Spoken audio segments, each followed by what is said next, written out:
Hello class 10th, क्या हाल चाल। तो आज हम करने वाले हैं हमारा एक और प्यारा सा चैप्टर जिसका नाम है ग्रीन स्किल्स। आईटी का ये है चैप्टर या फिर बोल लो यूनिट। इसमें कुछ नहीं है, हमें बस सस्टेनेबल डेवलपमेंट समझना है। मैं तो ये कहूँगा कि जो हमारा पार्ट ए होता है ना, जो हमारा पार्ट ए होता है उसमें हमें कुछ नहीं करना होता, बस दिमाग लगा के थोड़ा सा समझना होता है। क्योंकि जो पार्ट ए है हमारा, वो सिर्फ, रुको ज़रा, जो हमारा पार्ट ए है,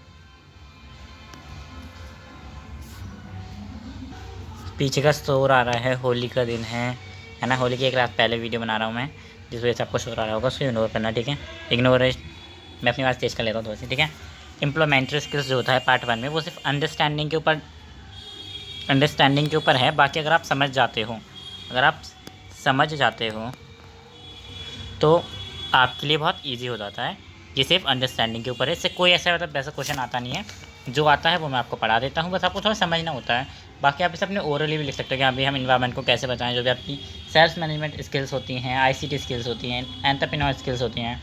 आईसीटी में अब तो थोड़ा पढ़ना पड़ता है, पर एंटरप्रेन्योर हो गई, ग्रीन स्किल्स हो गई, इनको आप समझ सकते हो। बस समझ के भी आप कर सकते हो कि क्वेश्चन जो आते हैं ना, समझने के ऊपर आते हैं, ठीक है।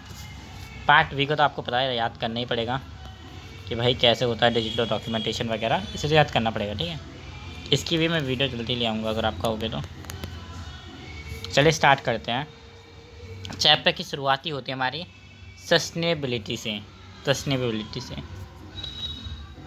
पूरे इन्वायरमेंट को सस्टेन करना मतलब कि अपनी ज़रूरत पूरी करना, अपने लिए तो यूज़ करना ही, पर जो हमारी फ्यूचर जनरेशन है, जो हमारे फ्यूचर में है ना, उसके लिए भी वो असेसेबल हो, ठीक है। असेसेबल हो, इस चीज़ का ध्यान रखना ही हमारा क्या कहता है, सस्टेनेबिलिटी कहलाता है। कि हम खुद तो यूज़ कर रहे हैं, पर हमारी फ्यूचर जनरेशन भी उसे यूज़ कर पाए, उसे असेस कर पाए, इसे हम बोलते हैं सस्टेनेबिलिटी, ठीक है। बस यही है मेन। अब आगे बढ़ते हैं। अब आता है सस्टेनेबिलिटी से निकल के आता है sustainable development. What is sustainable development? एक मिनट, सस्टेनेबल डेवलपमेंट क्या है? तो देखो, ऐसी डेवलपमेंट, ध्यान से सुनना, ऐसी डेवलपमेंट जिसमें हमारी नीड विदाउट कॉम्प्रोमाइज़ और नीड्स, अपनी नीड्स को कॉम्प्रोमाइज़ भी ना करें,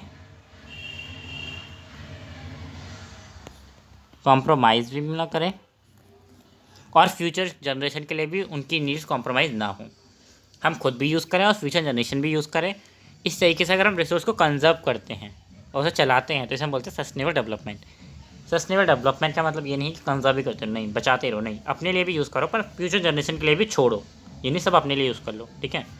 ग्रीड के लिए नहीं है, हमारे लिए है, पर हमारी ग्रीड्स के लिए नहीं है, ठीक है। अब आते हैं सस्टेनेबल डेवलपमेंट में कैसे करी जाती है सस्टेनेबल डेवलपमेंट, ये पूछा जाता है, ठीक है। तो देखो, सबसे आता है रिफ्यूज़ से no use product may be harm environment. आपको मना करना है उन प्रोडक्ट्स को जो हार्म कर सकते हैं इन्वायरमेंट को, ठीक है। नो बोलो उन प्रोडक्ट को जो हार्म कर सकते हैं इन्वायरमेंट को। Reduce maximize use product that cause harm. Reduce कर दो, उन प्रोडक्ट को कम कर दो यूज़ करना जो हमारे इन्वायरमेंट को हार्म कर सकते हैं, ठीक है। रीयूज़, आप प्रोडक्ट्स को जितना पॉसिबल हो सके, फार टू पॉसिबल, आप उसे रिड्यूस करो उस वेस्ट को, ठीक है, या फिर रीयूज़ करो, ठीक है। या तो कम करो या फिर रीयूज़ करो, ठीक है। Recycle, after using product must be take, recycle हो सकता है। वो कुछ प्रोडक्ट्स ऐसे होते हैं जो रिसाइकल हो सकते हैं, तो रिसाइकल करवाएं उन्हें, ठीक है। जितने वो रिसाइकल हो सकते हैं उन्हें करवाएं, ठीक है। Upcycling, it's give a new look. कोई पुराना प्रोडक्ट को कोई नया लुक देने को हम बोलते हैं अपसाइक्लिंग, ठीक है। इसमें क्या ज़रूरत होती है, इसमें हमें क्रिएटिविटी और इनोवेशन की ज़रूरत होती है, ठीक है। बताओ, मैं इम्पॉर्टेंट लिख रहा था, ये पता नहीं क्या ही हो गया। एक मिनट रुको, इम्पॉर्टेंट पूरा कर लूँ मैं। इम्पॉर्टेंट ऑफ सस्टेनेबल डेवलपमेंट भी कई बार पूछ लिया जाता है।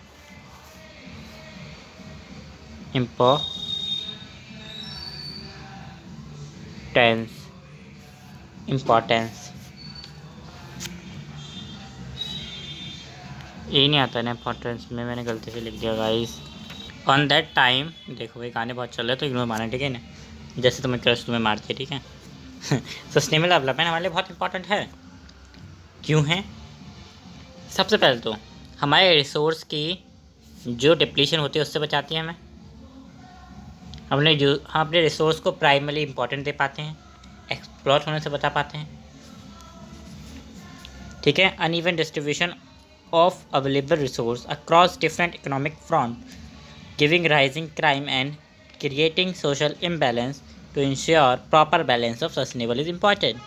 क्योंकि अनइवन रिसोर्स जो डिस्ट्रीब्यूट होता है, किसके पास ज़्यादा किसके पास कम है, वो लड़ाइयाँ कराता है, वो इकोनॉमिक फ्रंट अनबैलेंस कर देता है हमें सोशल लाइफ को। इसलिए हमें बहुत ज़रूरत है सस्टेनेबिलिटी की। ठीक है। इन्वायरमेंट में क्या हो सकता है भैया, अगर हमारा इन्वायरमेंट ठीक रहेगा तो ये क्लाइमेट प्रॉब्लम्स जो आती हैं, ये हमारे सॉइल इरोजन होते हैं, वो कम हो जाएंगे। अगर हमारा इन्वायरमेंट हेल्दी रहेगा तो ये सब चीज़ें कम हो जाती हैं। ठीक है। आज हमारा इन्वायरमेंट ही गलत है तो कैसे हो गया है ना। और क्या समझाएं हम तुम्हें। सस्टेनेबल गोल क्या है, सस्टेनेबल गोल, सस्टेनेबिलिटी का गोल क्या है। गोल और ऑब्जेक्टिव में डिफ्रेंशिएशन समझना पड़ेगा आपको। ठीक है। पहले गोल समझ लेते उसका ऑब्जेक्टिव समझ लेंगे। ठीक है। ऑब्जेक्टिव और गोल्स, गोल्स क्या है, सस्टेनेबल डेवलपमेंट गोल्स। एक मेरे को ज़रा तो देखो, जो हमारे यूनाइटेड नेशन है, इन्होंने 2015 में अडॉप्ट करा था 17 SDGs। क्या क्या क्या क्या है, सस्टेनेबल डेवलपमेंट गोल। ठीक है। जिसमें हमने बहुत सारी चीज़ें रखी जो यूनिवर्सल प्रॉब्लम है, पूरे यूनिवर्स में जो प्रॉब्लम है उनको सॉल्व करने के लिए हमने बहुत सारी प्रॉब्लम देखी, जिनसे ये क्या कहते हैं सस्टेनेबिलिटी से हम जिन्हें इन प्रॉब्लम के ऊपर भी फोकस करेंगे। सबसे पहले तो हमने नो पॉवर्टी का देखा कि कोई भी गरीब नहीं हो, जीरो हंगर हो, कोई भी हंगर ना हो, अच्छी हमारे पास फैसिलिटीज़ हो। कौन सी, हेल्थ फैसिलिटीज़। याद रखना 17 ऐसे गोल थे, 17 सस्टेनेबल डेवलपमेंट गोल्स थे। ठीक है। क्वालिटी ऑफ एजुकेशन मिले, जेंडर इक्वालिटी आए, वाटर क्लीन मिले सबको, अफोर्डेबल एनर्जी मिले सबको, इकोनॉमिक ग्रोथ हो कंट्री की, इंडस्ट्रियल वेस्ट कम हो, इंफ्रास्ट्रक्चर बढ़े, इनइक्वालिटी रिड्यूस हो। ठीक है। सस्टेनेबल क्राइसिस कम हो, उनका कम्युनिटीज़ का प्रोडक्शन ज़्यादा हो, सस्टेनेबल बढ़े। ठीक है। रिस्पॉन्स बहुत अच्छा है, कंजप्शन अच्छा हो।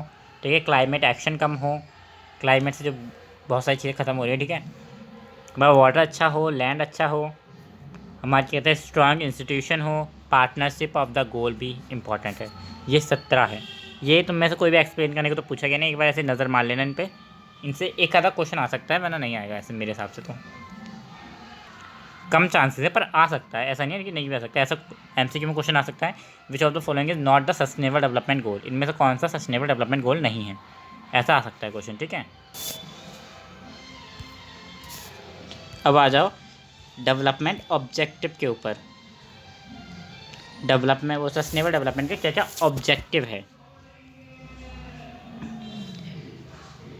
ऑब्जेक्टिव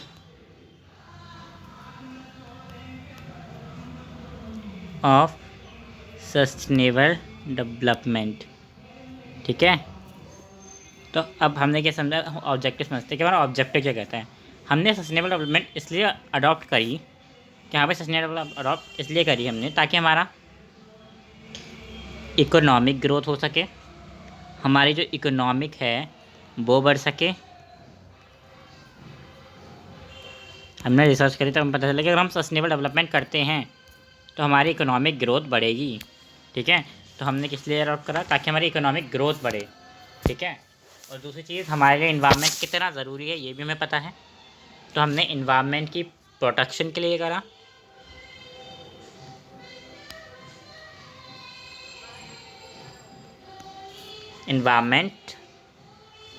इन्वायरमेंटल प्रॉब्लम को सॉल्व करने के लिए तो करा ही, जब प्रोटेक्शन लिख देते हैं तो ज़्यादा अच्छा लगेगा। ठीक है। इन्वायरमेंटल प्रोटेक्शन के लिए करा हमने ये।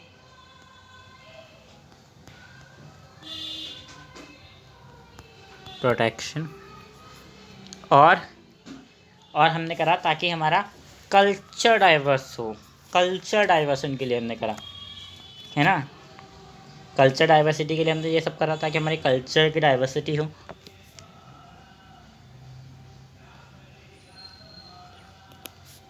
Diversity,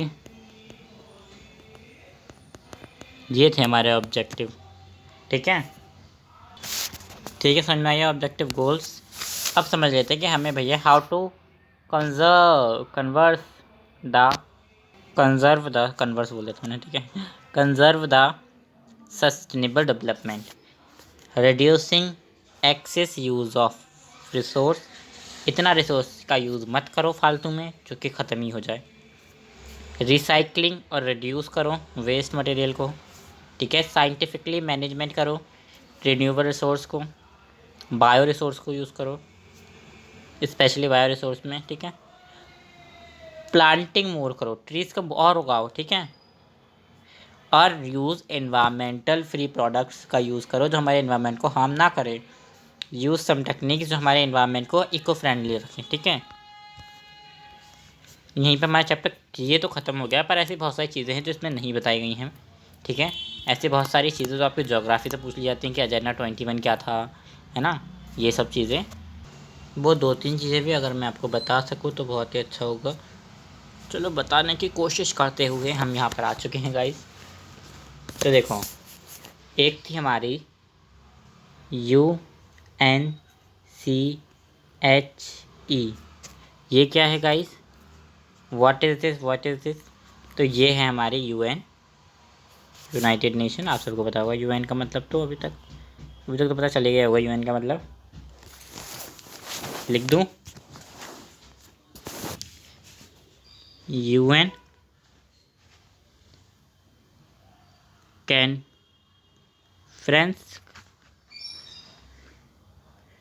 on the Human Environment।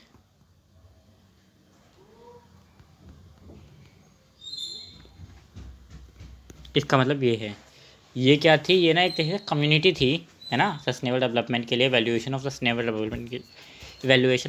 Development के लिए, ठीक है। जो होल्ड करी गई थी, कहाँ पर थी भैया ये भी बता दो, पूछ लिया जाता है। होल्ड करी गई थी स्टॉकहोल्म, स्वीडन, ठीक है। इसका क्या कहते हैं, agenda agreement development of environment था, मैनेज करती थी बहुत सारी चीज़ों को, ठीक है। ये अब ये समझ में आ गया, ठीक है। अब आगे बढ़ते हैं भैया, आगे बढ़ते हैं, अब बस आगे बढ़ते हैं, इस पर थोड़ी नोट करेंगे हम, ठीक है। इन 1983 क्या हुआ भैया इधर, अब हुआ जो हमारा यूनाइटेड नेशन था, मैं UN से बताऊंगा इधर, ठीक है। यूनाइटेड नेशन को समझ जाना, है ना। उसने created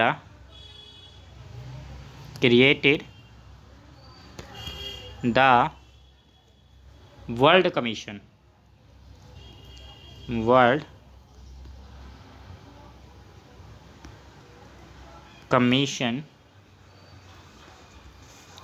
on environment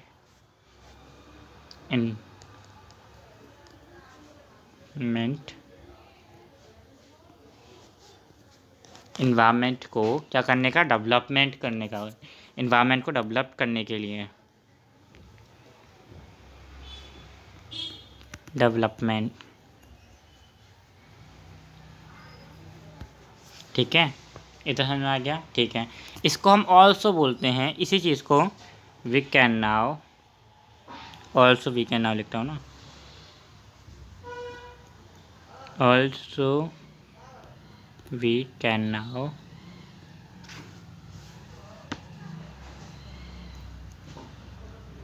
beyond land commission. इसके ऊपर क्वेश्चन आ जाता है कई बार, तो इसको याद रखना, ठीक है। कमीशन, ठीक है, ठीक है, ठीक है, ठीक है, ठीक है। और इसके चेयरपर्सन कमीशन कौन सी, ये सब जानने की तो ज़रूरत है नहीं, इतना मुझे लगता है, ठीक है, ठीक है, ठीक है, ठीक है। कब बनी फिर, ये कब हुआ था भैया, अब फ्यूचर कमिश्नर ने एक रिपोर्ट लॉन्च करी, ठीक है। यहाँ पे बता देते हैं हम इसे, ठीक है। इन 1983 द ब्यूटलैंड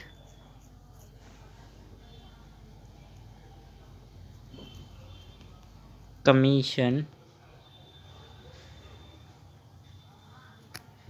released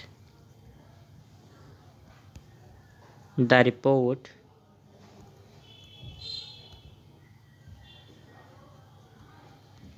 एक रिपोर्ट लॉन्च करी जिसका नाम था our common future. Our common future हम इसी को बोलते हैं, इसी को हम बोलते हैं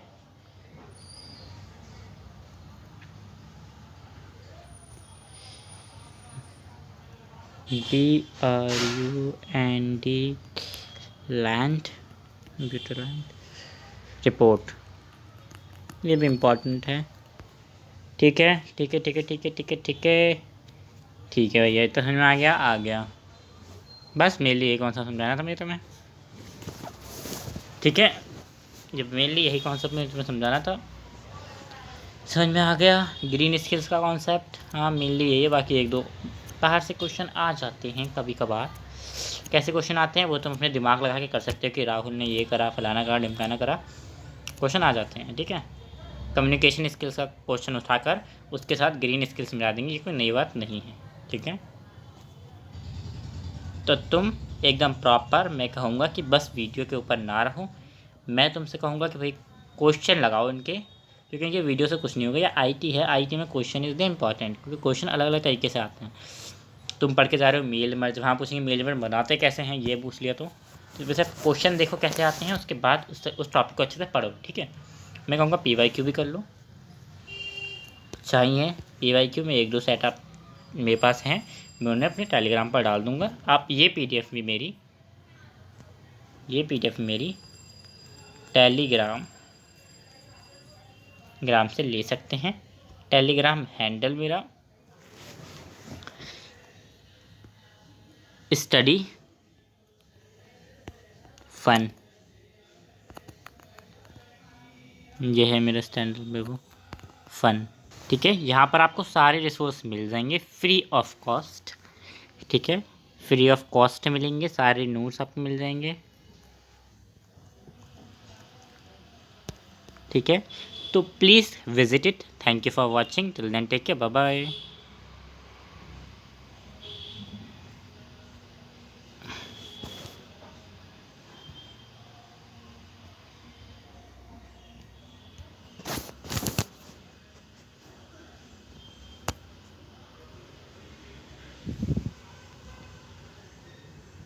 Feel so better.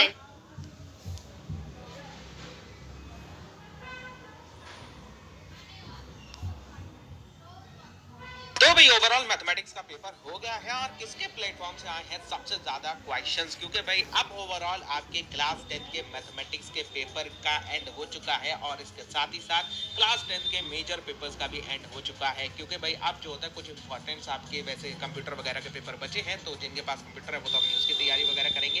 लेकिन ओवरऑल मैथमेटिक्स का पेपर कैसे लेवल का आया था और कौन सा प्लेटफॉर्म से सबसे ज्यादा क्वेश्चन आए, क्या वो रीस्टार्ट विद क्वेश्चन से क्वेश्चन आए, क्या वो अनअकैडमी से, क्या फिजिक्स वाला से, क्या नेक्स्ट टॉपर से, या किसके बताए हुए सबसे ज्यादा क्वेश्चंस आए, ये आप मुझे बताइए द कमेंट सेक्शन।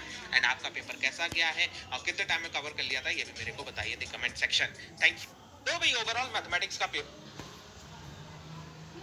सुनो सर, फिजिक्स का पेपर ऐसा बनाया कि जनता में आग लगा दी, केमिस्ट्री ने वही आग थोड़ी सी बुझा दी।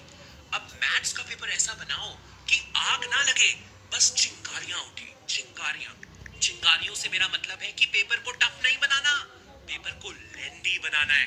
कुछ बच्चे सेंटर से निकलते हुए ऐसे जरूर हो जिनका मुंह लटका हो और वो बोले पेपर लेंदी छूट गया, लेंदी छूट गया।